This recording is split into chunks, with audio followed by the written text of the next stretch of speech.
Vamos dar continuidade na história do Grupo Kenkopato Photo. Para vocês todos, colaboradores, vocês que nos acompanham já há muito tempo, eu venho contando essa história para vocês desde a fundação do Grupo Kenkopato lá na cidade de Fukuoka, no Japão, 1975. Ano passado, eu acompanhando as redes sociais, eu sempre acompanho as redes sociais do grupo Nikkei, que vocês sabem que nós somos a origem da Nikkei mundial, e eu vi uma postagem da Nikkei dos Estados Unidos do falecimento do presidente mundial Isamu Masuda, o fundador do grupo Kenkopato mundial, e ele faleceu no ano de... foi na época da Covid, logo após Covid. Aí eu fui ler a matéria, toda a história, não tem nada a ver com Covid, ele já estava com a idade bem avançada. Ele fez o processo sucessório, ele tem um único filho, contei a história para vocês aqui, lá no comecinho, né, por que surgiu o magnetismo. E o filho dele está hoje comandando o grupo Nikkei no mundo. Na história passada, nós contamos para vocês sobre 2012, que foi a aquisição do terreno para a construção da fábrica, que é da P3 e da P4. Na história de hoje, eu vou contar para vocês do ano de 2012, da sequência 2013 e 2014. Então, eu vou falar de 2 anos, que foi os 2 anos que foi o empenho e o planejamento para a construção da fábrica, que é a P3 e a P4. Então, todo o recurso para a compra da propriedade do terreno foi com recurso próprio do Grupo Kenkopato Brasil. Foi graças ao trabalho de todos os colaboradores na época. Você sabe que em maio, nós estamos no mês de maio, certo? Esse ano é mês de aniversário do Grupo Kenkopato e nós vamos completar 42 anos. Quando se fala em 42 anos só de Brasil e 52 anos de mundo, então a empresa, ela vem trabalhando para obter lucros, né? E os sócios do Grupo Kenkopato sempre teve o seguinte pensamento: o lucro da empresa, 50% tem que ficar dentro da empresa. 30% do lucro nós investimos em outros negócios fora do Grupo Kenkopato, que eu já contei para vocês. Nós investimos no ramo imobiliário e 20% nós fazemos a distribuição de lucro para os sócios da empresa.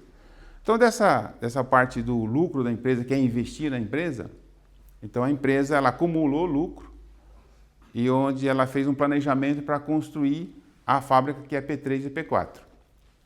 Então, nós, descendentes de japoneses, sempre trabalhamos com planejamento, sempre 5, 10, 15 anos na frente.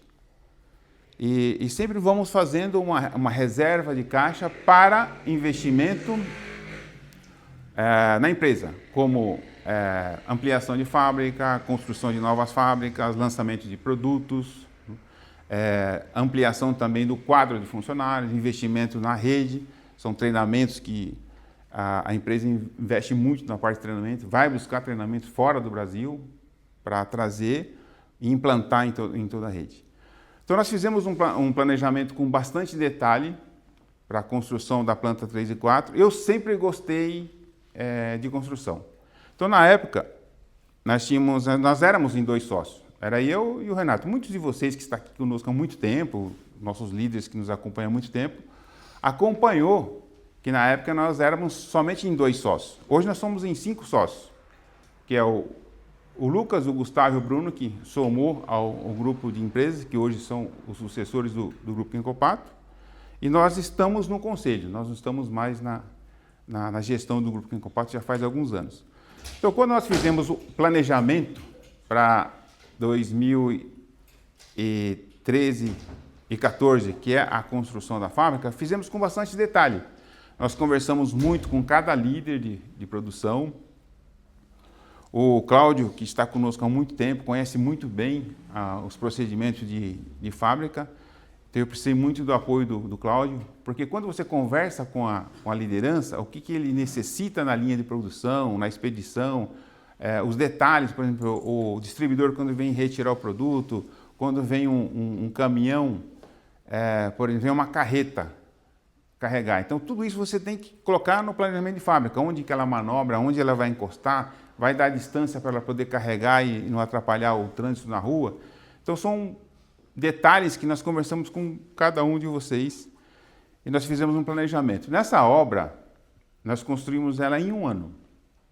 Então, nós finalizamos ela no final do ano de 2013 e nós fizemos a inauguração em 2014. Na sala do Lucas e do Bruno, vocês vão observar que tem uma placa. E essa placa tem a data da inauguração, que foi uma homenagem que nós fizemos ao meu pai. Muitos de vocês conheceram, Tucoitiro Kozuka, trabalhou com vocês muitos anos, e para minha mãe. Algumas pessoas me perguntaram, Kozuka, mas por que a placa está no nome dos seus pais? Eu falei, olha, é um sentimento meu e do Renato, porque se não fosse os nossos pais, nós não existiríamos. E hoje nós não estaríamos aqui, e nem teríamos construído essa fábrica. Então, um legado que nós gostaríamos de deixar em homenagem aos dois, porque se não fosse pelos dois, nós não teríamos a nossa vida, os nossos filhos, nós não teríamos a fábrica e não teríamos vocês trabalhando com a gente e vocês também da rede. Então, esse é um pensamento japonês que é sempre honrar pai e mãe. E nós sabemos que também é um dos mandamentos da Bíblia, né? É um dos primeiros mandamentos da Bíblia. Alguém de vocês lembra qual que é o primeiro? Fala. Amar a Deus sobre todas as coisas. Isso. Muito bem. Amar a Deus sobre... Amar a Deus sobre todas as coisas. E um dos outros mandamentos que eu achei interessante numa leitura... Eu sou uma pessoa que gosta muito da leitura da Bíblia.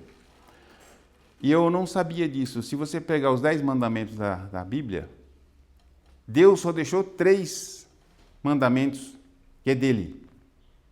O restante é do ser humano, das pessoas. Vocês sabiam disso? Então eu vou deixar como tarefa para vocês.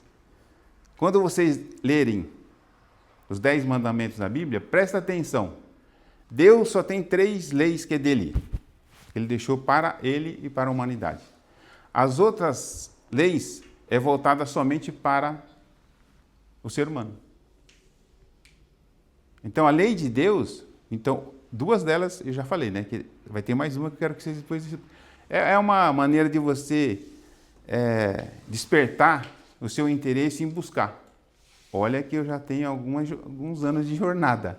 Então, quando eu ouvi sobre isso, uma pessoa que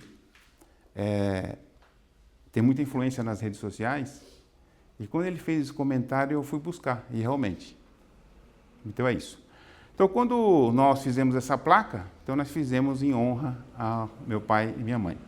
Nós fizemos todo o planejamento da fábrica e começamos a construção. E eu assumi com o Renato, falei, Renato, deixa que eu vou assumir a construção da fábrica desde o começo até o final. Então a partir daquele dia eu passei a levantar às 5 horas da manhã e acompanhar a obra, porque a obra o pessoal começava muito cedo. Ele começava por volta de 6h30, já começava já os trabalhos deles. Era uma empresa que nós contratamos, eles começavam muito cedo. Eu passei, então, a partir desse dia, desde o primeiro dia, desde a terraplanagem, a preparação da obra, chegar junto com eles. Inclusive, tomava café junto com eles. Uma que eu assumi esse compromisso da construção da fábrica e outro que eu sempre gostei de construção. Então, cada detalhe que tem na fábrica, na P3 e na P4, ele foi construído com muito amor e carinho. Uma vez eu ouvi o Cláudio falar assim, vocês observaram que o banheiro de vocês tem mármore na pia? Alguém já observou que é de mármore? Aí eu até uma vez questionaram o Cláudio, mas por que tem mármore na pia do banheiro do pessoal de chão de fábrica? Se você for analisar custo, não tem porquê, né? Se eu pegar uma pia normal de granito, que o preço, vamos supor, é 5 vezes mais barato, 4 vezes. Mas por quê? Quando eu estava trabalhando no projeto da construção, falei, por que não ter uma pia igual? Vocês vão usar todos os dias. Por que não ter um vaso igual?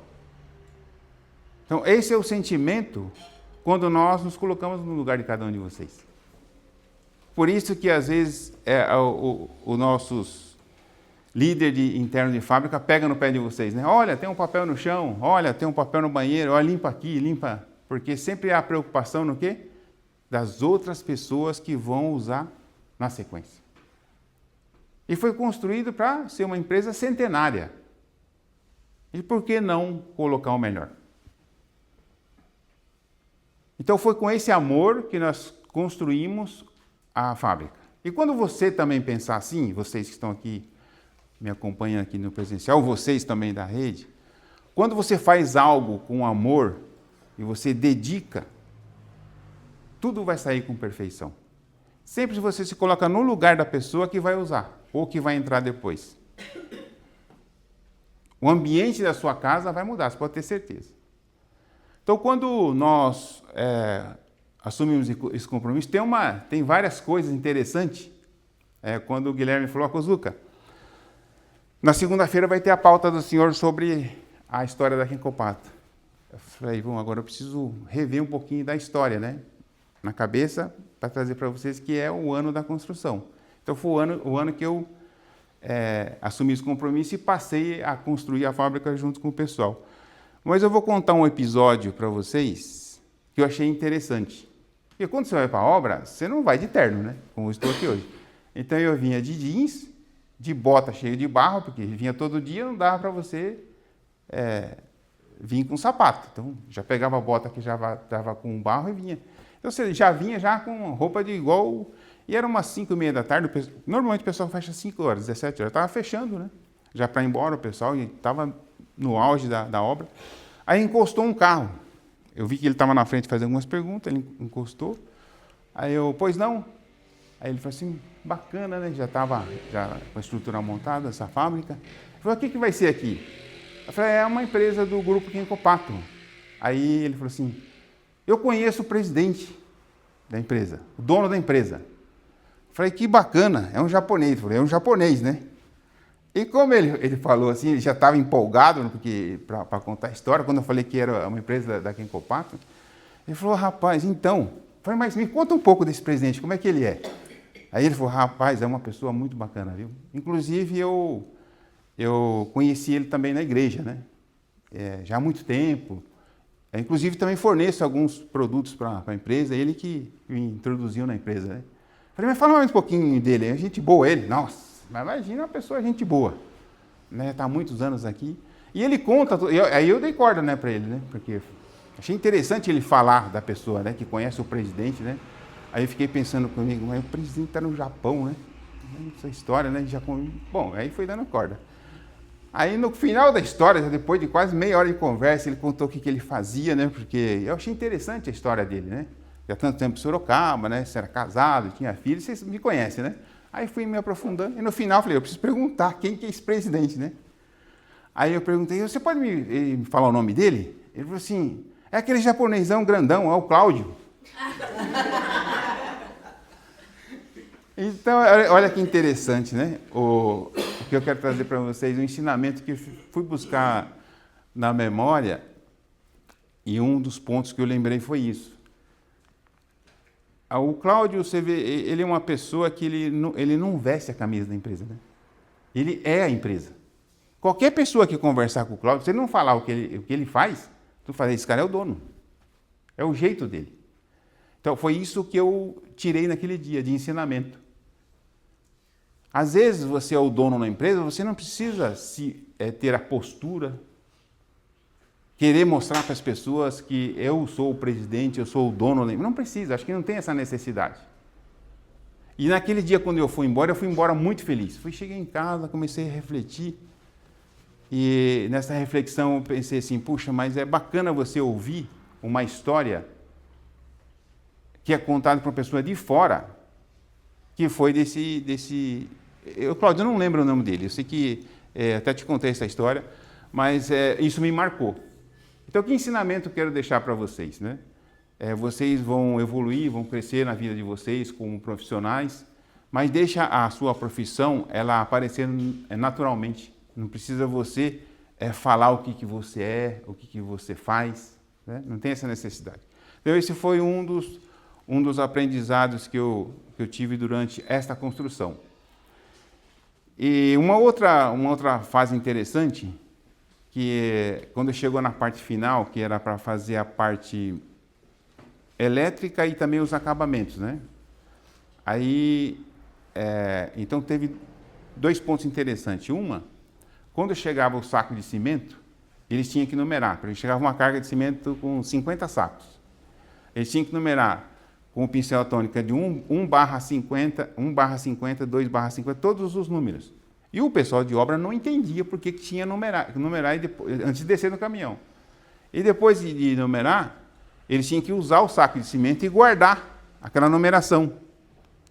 Aí o Fabrício falou assim para mim, o pessoal está me questionando, porque o Fabrício que fazia a gestão, está me questionando por que tem que usar esse número. O senhor poderia me explicar? Eu falei, Fabrício, isso daí é um controle, para que o saco de cimento ele não seja... Porque nós estamos trabalhando com empresas de terceiros. Terceiro tem muita gente numa obra. Como que eu vou fazer a gestão? Se era eu que estava fazendo a gestão. Então, eles têm que seguir essa numeração. Então, o que você vai falar para eles? Olha, essa numeração é uma numeração que a gente tem um controle interno. Então, porque eles não podem jogar o saco fora. Eles têm que guardar. Aí, quando vinha, por exemplo, é o Fabrício que fazia essa gestão. Então, ia lá, então ele via. Aí, teve um dia que foi concretar e eles precisavam do saco de cimento para tampar onde sai a fiação da base, para tampar, para vir um concreto em cima. Era uma caixa, né? Você lembra disso? Uma caixa elevada, tinha que tampar. E um dos funcionários pegou aquele saco e começou a pôr. Aí, quando veio o chefe, falou, agora eu tenho que pagar uma multa, porque você usou esse saco. Aí eu falei, como assim pagar multa? Não pode jogar esse saco, já estava com concreto, não tinha mais como tirar, se tirasse ia entrar concreto dele. Aí ele veio conversar com o Fabrício, falou, seu Fabrício, houve um episódio aqui que um funcionário cometeu uma falha, ele pegou todo o saco, ele não sabia que tem controle, né? E ele usou para tampar os buracos. Mas o senhor não vai me cobrar aquela multa, né? O senhor falou que tem uma multa. Eu não sei se era R$100 ou R$50, se, por exemplo, o saco sumisse. O valor era alto, porque se perdesse 10 sacos, dava R$1.000, né? Então o líder ficava atento. Aí o Fabrício falou, olha, posso ir lá ver onde está? Ele falou, não dá para você olhar, porque olha lá, está lá na ponta, outro está aqui, estava concretado. Aí o Fabrício falou, tá bom, mas depois eu vou ter que falar aí com o chefe aí, porque ninguém estava na obra, mas ninguém sabia também quem que eu era. Todo mundo da obra pensava que eu também sempre fui um líder só não usava o capacete branco lá, mas era o líder da obra, que estava lá, faz aqui, tira de lá, junto com o pessoal. Então esse foi um episódio que eu tive que criar na hora uma gestão tanto para o saco de cimento, aí começou a chegar as argamassas. E não vem 10 sacos de argamassa, né? Vem dezenas, centenas, e com a mesma numeração. E você precisa de ver a preocupação dessa pessoa com os números, porque ele guardava, tanto é que o Fabrício passava todo dia na obra, passou a ver aquilo ali, aquilo lá, tal, checava e ia embora. E para fechar quando nós temos uma boa gestão, foi quando nós compramos os cabos de fio, lembra? Também fio imagina, 50 rolos, 30 de uma medida do outro. Aí o fio não dava para colocar o número no fio. Então nós tínhamos que passar uma fita crepe, aqui do colchão, e colocar a numeração. E todos tinham o mesmo número. E aí veio outra equipe, né? Que já saiu o pessoal de obra, veio o pessoal de elétrica. O cara ficou. Falou, não, mas eu tenho que pegar o número. Você tem que pegar o número, você tem que seguir a sequência daqui. Mas são muitos números. Falando, nós vamos dar um jeito. E assim nós fomos até o final da obra. Então, quando nós assumimos uma responsabilidade, eu penso que nós temos que assumir na profundidade. Eu não entendia nada de obra de grande porte, eu tive que estudar. Então, quando eu fui conversar com alguns amigos meus, eu falei, olha, vou falar para você, cimento some, e fio some, e ferramenta some. Então, como que eu vou controlar isso? Eu tive que criar um sistema que estava na minha cabeça naquele dia para poder controlar. Então, são histórias bastante interessantes. E para finalizar, quando estava chegando a parte final, começou a chegar todo esse material, é um material caro, né? Porque imagina, tem fio que é dessa grossura, mais grosso que o meu dedo, para fazer a instalação dos cabos, que é 380. Eu falei, Cláudio, como é que eu faço para... Porque não poderia deixar a fábrica em construção à noite. Não tinha porta, não tinha ainda... Tinha lugar... Era muito... Você sabe, a fábrica tem muitas portas abertas. Falou, o único jeito que eu quero é contratar um funcionário para ficar à noite. E eu tinha que ficar, esse funcionário, que ele só tinha o meu celular, falou, qualquer coisa você me liga. Ah, dava, imagina só, aqui, só tinha acho que umas 2 ou 3 fábricas em construção nesse bairro. Então era 2, 3 horas da manhã já me ligava, seu Cuzuco, ó, tem um pessoal estranho aqui na frente. Quantas vezes eu acordei de madrugada para passar aqui na frente ou ter que dar apoio para ele, né, porque ele estava sozinho. Aí vinha, já que eu ia acordar mesmo, já fazia o café, já era 2h30, já que fazia uma garrafa de café, já trazia para ele também. Então isso é uma parte da história da construção da fábrica que foi importante para mim participar. Uma que eu decidi de ser o head da obra, e vou falar para vocês, eu aprendi muito, mas muito. Você lidar com esse pessoal e conversar com eles e saber a história de cada um, olha, é de chorar, viu? Tinha funcionários que ele falava para mim que às vezes ia chegar à noite em casa, tinha filhos pequenos, e ele sabia que não ia ter leite e pão para o filho dele. Ah, eu falei, mas não pode ficar assim. Aí eu conversava com o líder dele, ele falou, você está acompanhando aqui em casa? Eu falei, estou. Falei, então vamos fazer o seguinte, eu vou te ajudar, você não fala que eu estou te ajudando, mas você vai ajudar ele. Ele inclusive ia embora na Kombi com ele, né? Falei, então você não entrega o dinheiro para ele, você desce junto com ele lá na padaria, faz a compra do que ele precisa, de leite e pão, você vai entregar para ele. Mas não precisa falar que foi a empresa que fez, você vai fazer como se você estivesse fazendo. Então isso foi aprendizado, inclusive esse líder que trabalhou até o final comigo, ele falou, olha, seu Cuzuco, eu aprendi muito durante todo esse período de construção aqui da fábrica com o senhor. Bom, pessoal, para encerrar minha fala dessa história da construção da fábrica, então quando vocês forem fazer um planejamento de vocês, faça com bastante detalhe. Vou voltar lá no plano cíclico, lembra? Vocês fazem o plano cíclico, a importância que ele tem o plano cíclico, né? Porque ali você escreve os seus sonhos e você coloca detalhes e você constrói junto com teus filhos. Então é um projeto de 5 anos pela frente. Então eu já vi muitos de vocês aqui realizar sonhos através do bom planejamento, né? Eu lembro bem da história do Vadinho, lembro da história... Você lembra da Bianca, que trabalhou aqui? Sim. A Bianca tem uma história bonita do plano cíclico que ela realizou. O Fabrício, eu lembro que ele veio contar a história, lembra quando ele leva a filha dele para a Disney? Quantos anos foi de planejamento para levar a filha? Então, eu sei que muitos de vocês têm essas histórias. Então, eu vou pedir, Cláudio, você que está com o presidente da mesa, quando tiver pauta, poder trazer, quero trazer, por exemplo, mais um depoimento, não dos que já fizeram, né, da história do seu planejamento, e trazer a história aqui e contar para nós. Tá?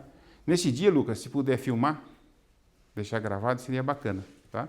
Ver quem que fez o cicatismo também tem história bonita, e você não está nos nossos vídeos. A Vicença, agora, né, Gideão, vocês dois têm os dois lá que eu lembro da construção lá de Dayatuba? Boituva. Então tem história bonita. E a história que vem, quando vem de vocês contando, até para a nossa rede, ela é muito importante, porque o mesmo plano que vocês fazem aqui é feito lá no nosso treinamento. E quando vem de vocês aqui de fábrica, fala assim, puxa, a fábrica também tem a mesma filosofia. Às vezes uma história de vocês contando aqui na frente inspira todos vocês. Aí você fala assim, Cuzuco, mas a construção de uma casa está muito longe do meu sonho. Não está. Não está. Com certeza não está. Sabe por quê? Vocês têm que ter pensamentos fortes. Quando você tem um pensamento forte e você sonha, e você escreve no papel e conversa com a família, isso fortalece você internamente. Aí você vai dormir e fala, mas como que eu vou construir uma casa? Vou falar mais ou menos o valor de uns 450 mil, 350 mil? Vicente, dá para construir uma casa hoje? Dá, né? Sem o terreno. 350, 450 mil. Aí você fala, mas está muito fora do que eu ganho hoje. Esqueça isso. É algo inacreditável. Quando Deus tem um propósito com você, é um negócio assim absurdo. No seu sonho, às vezes, não é que o dinheiro vai cair na sua conta, não, tá? Mas acontecem coisas inacreditáveis. Por exemplo, você chega por exemplo, uma pessoa que, às vezes, você nunca te viu, você tem um sonho desse? Tá bom, eu vou te ajudar. Tem várias maneiras da pessoa ajudar. Não tem, Vicência? Não é, Gideon? Quando eu coloquei o projeto da fábrica, para tantos anos, muitas pessoas olhavam no quadro e falavam assim, seu Kozuka lá, para mim é louco. Vai ser difícil realizar isso, porque nós estamos falando de bilhões de dólares na época. Mas quando o fornecedor olha, as pessoas veem, você começa a falar do seu sonho, tá bom, eu vou te ajudar. Aí, quando você tem uma energia boa, você é uma pessoa do bem, você é de fé, você ora todos os dias, você reza todos os dias, você conversa. Você já conversou com Deus? Eu sei que vocês conversam. Eu sei que e vocês é normal conversar, né? Mas tem muitas pessoas que não conversam com Deus. Mas conversa com Deus assim, sabe? Conversar mesmo. A pessoa pensa que às vezes está meio louco, mas não. Coloca uma cadeira do lado, põe um café para você, põe outro na outra xícara. E eu já fiz isso muitas vezes. Você fala assim, Deus, eu vou construir a minha casa, vai custar 450 mil, o que eu faço? Você vai se assustar no que você recebe de orientação. E como você vai fazer? E as coisas acontecem. Então, o primeiro ponto, quando você sonha grande, escreve, coloca no papel. O plano cíclico é bom por quê? Porque ele já tem uma orientação em como você fazer. Aí o segundo, o que é? É você relatar a terceiros. E você olhar todos os dias aquele sonho. Quando você relata a terceiros, aquilo vai criando uma energia muito grande dentro de você. E depois conversa com Deus. É tão fácil, né, conversar com Deus. Você pode conversar qualquer hora, no banheiro, qualquer lugar, Ele está sempre do teu lado. Você vai marcar reunião, você vai marcar horário, pode ser de madrugada. Faça isso. Você vai ver que a sua vida começa a mudar. Para encerrar, então nós construímos a planta 3 e 4 em 2013, 2014, e nesse ano de 2025, começou no ano passado, 2024, a nova gestão fizeram um planejamento com bastante detalhe e trouxe para o conselho, olha, nós estamos com um projeto para ampliação de fábrica. Já ouvi no grupo de Benkyokais que já foi oficializado para cada um de vocês, sei que cada um de vocês já estão trabalhando já aí no planejamento até da mudança, né, para todos lá para a planta 3 e 4, na ampliação da fábrica. E como eu fiz o projeto da planta em 2013, 2014, aí o Lucas, que é o head dessa ampliação da fábrica, parabéns, Lucas, pela sua iniciativa, e o projeto é um projeto audacioso, porque você fazer toda a alocação da linha de produção que está aqui para uma nova planta e não parar a produção e nem parar quando mudar, não é fácil. Como o Fabrício falou na reunião de vocês lá,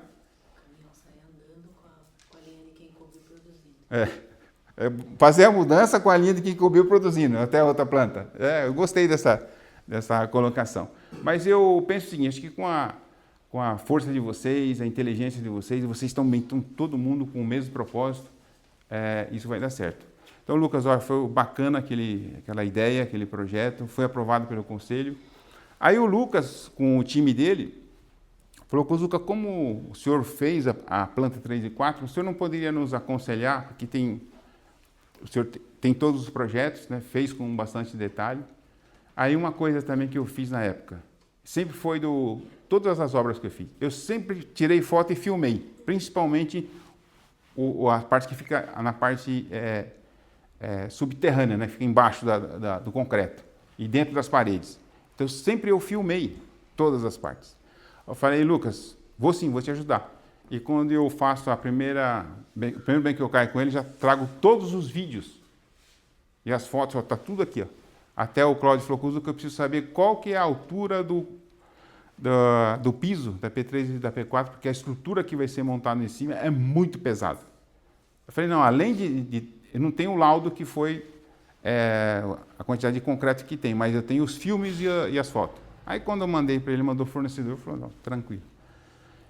Então, vocês estão nessa jornada agora, vai demorar aí 9 a 10 meses, né? Pelo projeto setembro ou outubro, pode ser que atrase um pouquinho, né, Cláudio, que eu estou acompanhando. Com certeza eu já sinto isso, essa vibração. vai ser uma vibração de energia muito boa, porque vocês vão estar tudo numa mesma planta, a energia vai mudar, a rede de distribuidores quando vir vai mudar, mas você sabe que eu sonho um pouco adiante, né? Eu penso que quando vocês mudarem em outubro de 2025, até 2030, eu já falei para o Lucas, pode começar a pensar em outra planta para construir, porque eu penso que vai ficar pequeno. A velocidade que a empresa está hoje, e o que eu estou sentindo de vibração, é um crescimento absurdo que vai acontecer. E vai acontecer. Sabe por quê? A vibração de vocês, todos os colaboradores e vocês que estão na nossa rede, estão todos com o mesmo propósito, que é o quê? Levar o amor, ajudar as pessoas, tem um bom plano de remuneração, né? Tanto no plano de fábrica, também como no plano de rede, de ajudar as pessoas. O propósito é uma empresa ser centenária, nós estamos completando 42 anos agora em maio. Então, eu já tive que fazer o planejamento lá atrás, quando fundou o Brasil, a Fábrica do Brasil, em 1983, já de projetar um processo sucessório. Porque você sabe que, em média, um funcionário ele trabalha 30 a 35 anos numa empresa. Depois ele já vai se aposentar. Então, quando você pensa numa empresa que vai ser centenária, então você precisa programar pelo menos 2 ou 3 gerações pela frente. Então, esse é o propósito. Não só da nossa geração, mas da nova geração que chegou, e também foi o propósito desde que o presidente desembarcou aqui no Brasil. Então é isso, essa é a história da nossa construção da fábrica da P3 e da P4. Agora, parabenizando a todos vocês, e também você, Lucas, pela ideia e o projeto que já está em andamento, logo vocês já estão mudando para casa nova. Isso vai ser muito bacana de poder acompanhar e ver isso acontecer e realizar. E vou pedir para você, então, Guilherme, estou fazendo a programação para o segundo semestre, eu estou em 2014, até chegar em 2024, nós temos mais 10 anos de história para contar para vocês. Eu vou voltar a contar essas histórias para vocês, para a gente finalizar, até chegar no ano presente, né? Pode ser que seja no ano que vem, que eu consiga terminar, ou 2027. Então, eu tenho uma agenda com vocês aqui, junto com o responsável do RH, até 2026, 2027, para finalizar a história da Kenkopato desses 42 anos. Mas é claro que cada ano que passa tem uma história, né? Eu pretendo continuar contando essa história para vocês, principalmente vocês que são colaboradores novos, né, que estão vindo, não conhecem a nossa história. E a história anterior a esta, ela está no canal do YouTube, se um dia vocês quiserem também assistir, vai estar disponível lá para vocês, tá bem? Muito obrigado.